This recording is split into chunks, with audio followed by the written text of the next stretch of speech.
বাজে দেখো, কড়িতে পৌনে একটার সময় কিন্তু আমি বসে পড়েছি এই যে সবজি শর্টে করে নিয়ে। আর এর মধ্যে আছে ব্রকলি, গাজর, পেঁয়াজ, মাশরুম আর দুটো তিনটে কাঁচা লঙ্কা। তো এই হচ্ছে আমার লাঞ্চ আজকের। ডায়েট করছি বন্ধুরা, সুন্দর হতে হবে না? ফেসবুকে ফেসবুকে কাজ করতে হলে বলে সুন্দর হতে হয় নাকি? তাহলে লাইক কমেন্ট বেশি পাওয়া যায়, ওই জন্য আমিও হচ্ছি, চেষ্টা করছি। কেমন? চলো খাওয়া যাক। খেতে কিন্তু বেশ ভালো লাগে।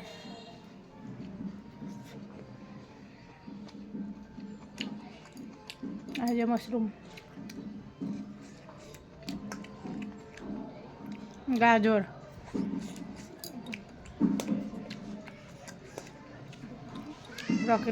ব্রকলিগুলো এনে রেখেছিলাম অনেক দিন ধরে, পুরো এক সপ্তাহ হয়ে গেছে। কালারটা চেঞ্জ হতে, মানে কালারটা চেঞ্জ হওয়ার মধ্যে কী করলে ওকে উঠাই দিলি কেন? ওই জন্য 1.5 কিলো ব্রকলি একদম বানিয়ে নিয়েছি একেবারে। আমি এটা নিয়ে বসে পড়ছি, আর বাকি রাখা আছে ছেলে মেয়ের জন্য। ওরা এখন খাবে না, বিকেলে খাবে, তাই না?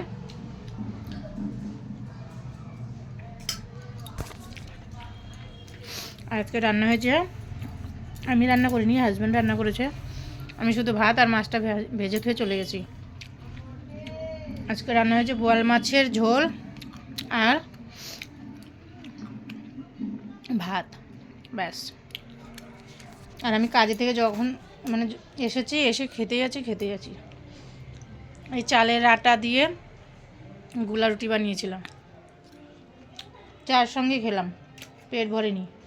তো দেখলাম সবজিগুলো নষ্ট হয়ে যাচ্ছে, তো এই যে সবজিগুলো বানিয়ে নিই। তো বানাতে গেলাম, মানে বানালাম, বানিয়ে এখন ভাবছি গরম গরম খেয়ে নিই। দেখে এত লোভ লাগছে, নিজেকে আর কন্ট্রোল করতে পারলাম না, ওই জন্য খেতে বসে গেছি। আর এই দেখো, এদিকে গাজর রাখা আছে, এই যে গাজরগুলো এনেছি, এক সপ্তাহ হয়ে গেলো। ব্রকলি আর গাজর একসঙ্গে নিয়ে এসেছিলাম গাজরের হালুয়া বানানোর জন্য। এখন ওগুলো বের করে রেখেছি।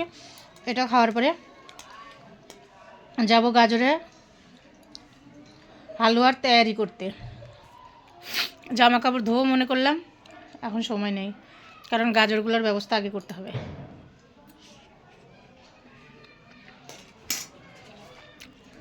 তারপরে অন্য কাজ।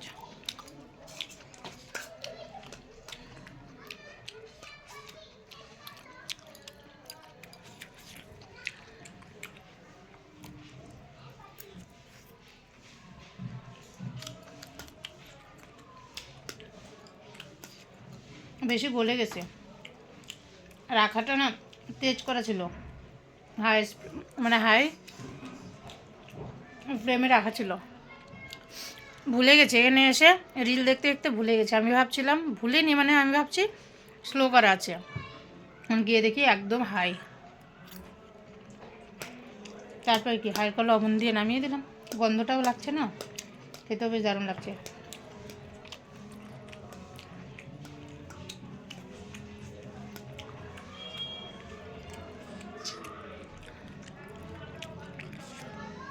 আর এরকম গরম গরম খেতে কিন্তু বেশ ভালো লাগে।